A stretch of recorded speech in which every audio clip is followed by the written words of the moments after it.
এখন গাজা নিয়ে নতুন এক বিতর্ক উঠেছে, যেখানে মার্কিন প্রেসিডেন্ট ডোনাল্ড ট্রাম্প গাজাকে যুক্তরাষ্ট্রের মালিকানায় নেওয়ার প্রস্তাব দিয়েছেন। তিনি বলেছেন, আমি গাজা কিনতে এবং মালিকানার জন্য প্রতিশ্রুতিবদ্ধ।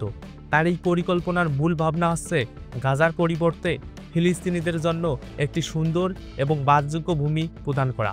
তবে ট্রাম্পের এই প্রস্তাব ফিলিস্তিন কর্তৃপক্ষ এবং বিভিন্ন দেশ প্রত্যাখ্যান করেছে।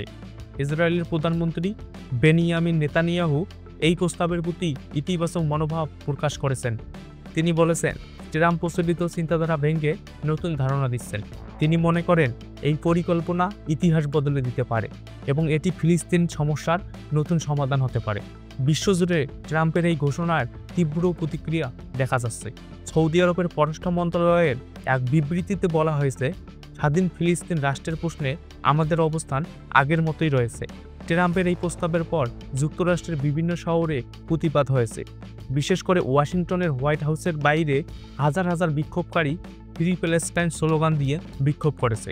তবে ট্রাম্প তার পরিকল্পনা সম্পর্কে বলেন, অধিকাংশ মানুষ গাজা এবং ফিলিস্তিনের সম্পর্কে যেমন ভাবেন, আমি তার চেয়ে অনেকটা আলাদাভাবে চিন্তা করি। তিনি আরও বলেন, গাজাকে বিশ্বের নতুন একটি পর্যটন কেন্দ্র হিসেবে গড়ে তোলা সম্ভব।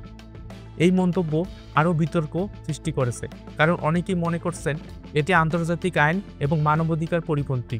তবে প্রশ্ন উঠেছে, ট্রাম্পের এই পরিকল্পনা বাস্তবায়ন হবে কিনা। এখন ট্রাম্পের গাজা নিয়ে করা বিতর্কিত মন্তব্য আন্তর্জাতিক রাজনীতিতে নতুন এক আলোচনার জন্ম দিয়েছে এবং এটি কিভাবে এগোবে তা এখন দেখার বিষয়।